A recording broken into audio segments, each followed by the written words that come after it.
Hey guys, welcome back to the Snap Ring Chronicles. Today we have another Ratchet video for you guys. But before we get started, if you could give me a like or subscribe to this channel if you find this content interesting or helpful. That would really help me out a lot. Okay, so today we have this Penens 1260 Penens Corp manufactured USA.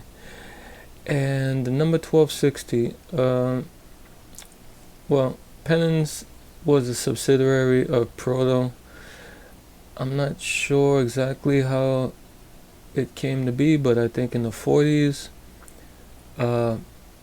Proto or Plum bought Penens, and I think they just let them manufacture their own style of Ratchet, you know, under their own name and other names too. I think there was a few other names that they manufactured under.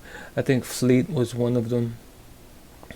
But these all came under the Proto or Plum umbrella. So they were the main company in charge, but they had, I guess, smaller companies under them. And this is one of them. And the number 1260, if you look through Penens and Proto Ratchets from, I don't know, the 50s to the 60s, you're going to see 1260, the number 1260 come out a lot on a lot of different Ratchets that have totally different mechanisms. So I guess they really like that number of 1260 as a model number. Okay, here's the Ratchet. It has a knurled handle. Pretty decent knurling. Not too bad. That's the tip. Here's the profile of the Ratchet. It's a 3/8 Ratchet.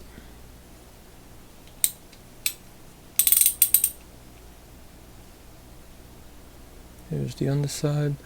I already took the ring, the coil ring off that fits in that cutout there, just to save a few seconds. So you would take the ring out and then push the mechanism out.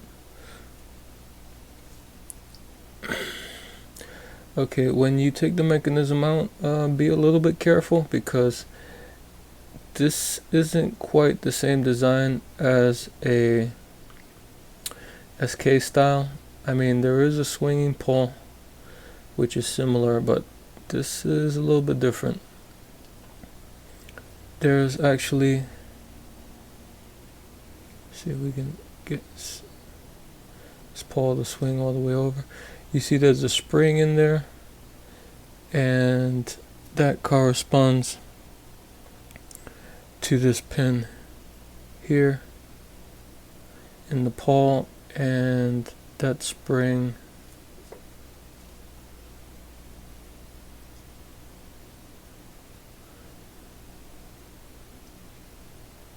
well, the spring is out. It's not letting me. Let me move it. See if I can move it. There you go. And that pin on the pawl sits on top of that spring, and that's what pushes it and lets it switch from side to side, pushes it up. So to take this apart, you just take that spring out,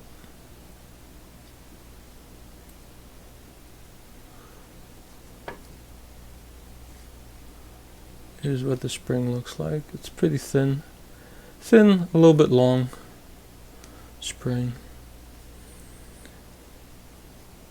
Okay, and you move the pawl up like that to where it's like all the way up, and now you can pull the switch out. Here's your switch. This is the channel right here where that little spring sits in. And that's the outside of the switch.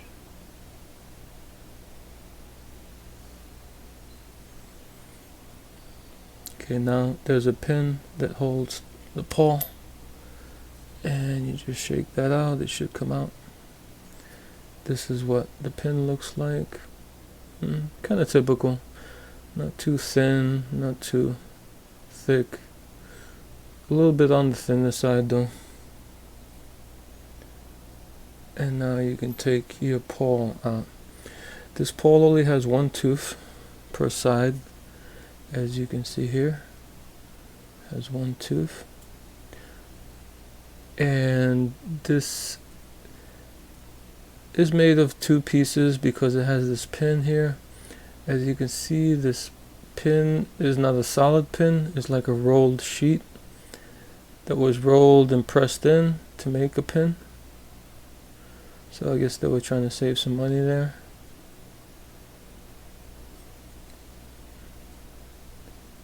And here's the other side of the hole where the pin sits in.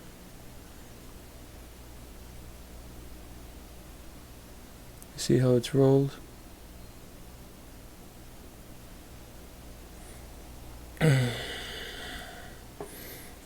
Okay, and here's the head. There are 36 teeth on this head, and they're pretty big teeth. They don't look too bad. It looks kind of well centered, maybe a little bit off to one side, maybe a little bit off, maybe to this side. This side seems a little bit more thicker than that one. So kind of not a perfect broaching there, but it's broached all the way through. There are no lips or cutouts on each side, so I guess theoretically you can, once the mechanism is put together, you can drop it into either side. It wouldn't really matter. And these are your main parts here. It just has 5. This mechanism just has 5 parts. Okay, to get this back together, you take your pawl and you make sure that pin there is facing towards the anvil, like that. And you take your pin and you drop it in the hole there, and you make sure it's seated.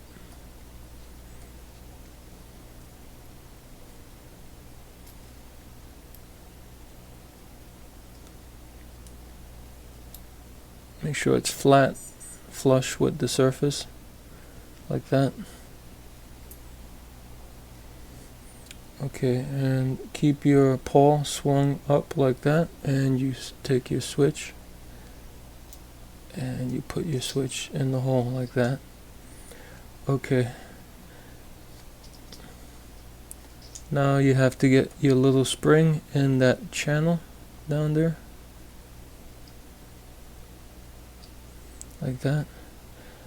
Okay, and now you swing the pawl to where the pin, that little pin it has there, is going to be on top of the spring,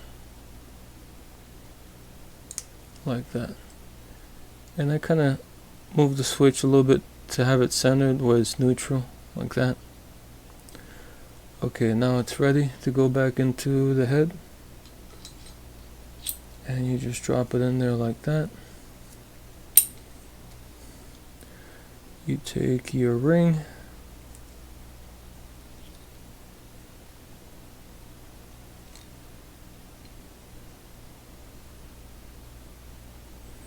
you open it up and you get it under that lip and you just mash it around. And these penens, they also have this hole that reveals the pin of the pawl. I guess that's like a lubrication hole. I guess you can drop some thin oil in there and get it lubricated. You see if it's ratcheting. You switch it. Yep, it's ratcheting. Okay, also I also got with this ratchet, it came with this socket attached. This is a Penens also, 121214 socket. Penens Corporation, manufactured USA, it says alloy, and this is a 7/16. So it's kind of small for a, well, the socket's kind of small for a 3/8. As you can see, the bottom is like the 3/8 corners almost touch the ends here. So it's kind of a small socket for, like I said, a 3/8. And also on this, I'm not sure who made, if these were made by Proto. They probably were. I'm not too sure. I'm not sure if Penens actually made, if they also made sockets. I'm not sure about that. But the only thing I did notice is that these sides are flat. There are no dimples for the ball detents. So these are flat sides, which I don't know, I thought it was a little strange. Well, that's that. Okay guys, so like I said, that's my teardown and overview of this Penens 1260 Ratchet.